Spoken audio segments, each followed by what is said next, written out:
Thunder once ruled the skies of Greece. The mountains of Olympus glowed with divine power, and men trembled before the gods. Zeus with his lightning, Poseidon with his oceans, Hades with his shadows. For centuries they ruled over myth, over faith, over imagination. But now, imagine a world where the gods never faded. A world where Olympus didn't vanish into legend, it evolved. Where thunder became nuclear fire. Where lightning was not forged by hand, but by science. This is Olympus Reborn. The year is 2045. The old world is collapsing under wars and corruption. Nations rise and fall like waves, their leaders playing with a power they barely understand. And in the ruins of Greece, deep within Mount Olympus, something ancient stirs. A pulse of energy, older than time, awakens from beneath the rock. Satellites detect a burst of radiation like nothing before. Scientists call it an anomaly. The world will soon call it something else, a resurrection.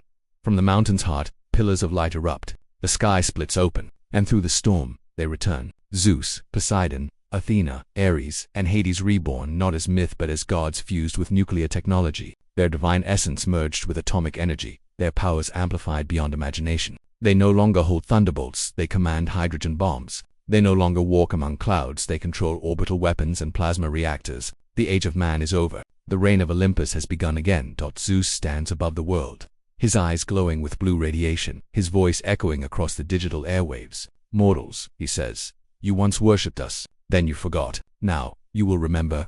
His hand rises, and lightning storms crackle across the sky, fueled by ionized energy from nuclear cores hidden within the clouds. Every bolt that strikes the earth leaves behind glass ash and silence.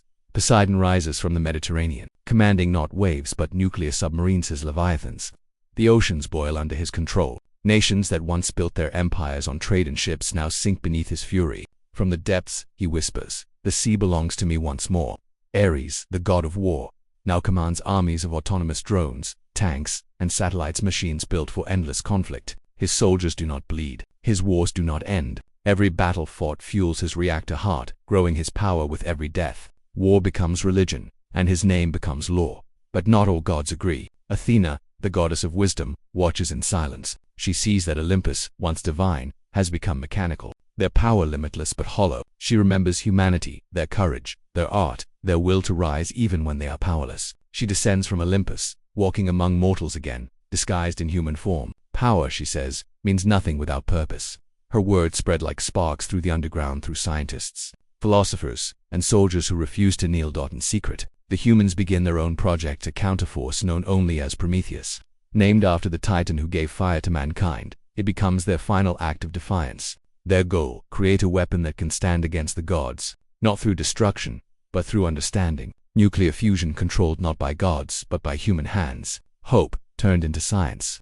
Meanwhile, Olympus tightens its grip. Cities crumble under Zeus's storms. Oceans flood entire nations. Ares' drones patrol the skies. Hades, ruling from underground, harvests the energy of death itself, drawing power from every soul that perishes in the new wars. The gods have become machines of endless control. Yet the humans endure, hiding beneath the ruins of their world, whispering one phrase again and again: "We will take back the fire."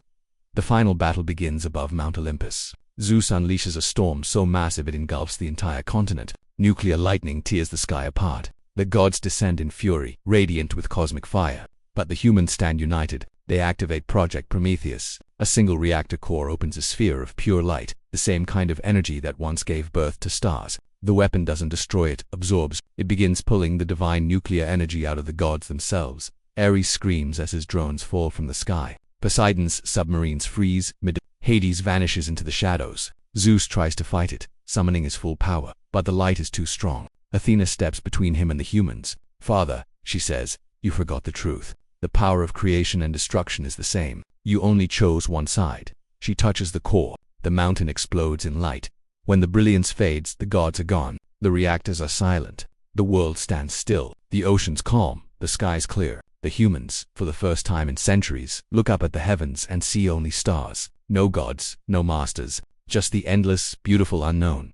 Years later, the rebuilt world stands on the edge of a new age. Olympus remains a mountain of ruins and steel, half divine, half human. Inside, a new energy hums, stable and bright. Scientists study it, calling it the gift of Athena. It becomes the foundation for clean energy across the world. Humanity thrives again, not as worshippers, But as creators, in the museums of the future, children stand before a cracked, ancient statue of Zeus. The inscription reads, "Power without wisdom is destruction. Wisdom without power is nothing."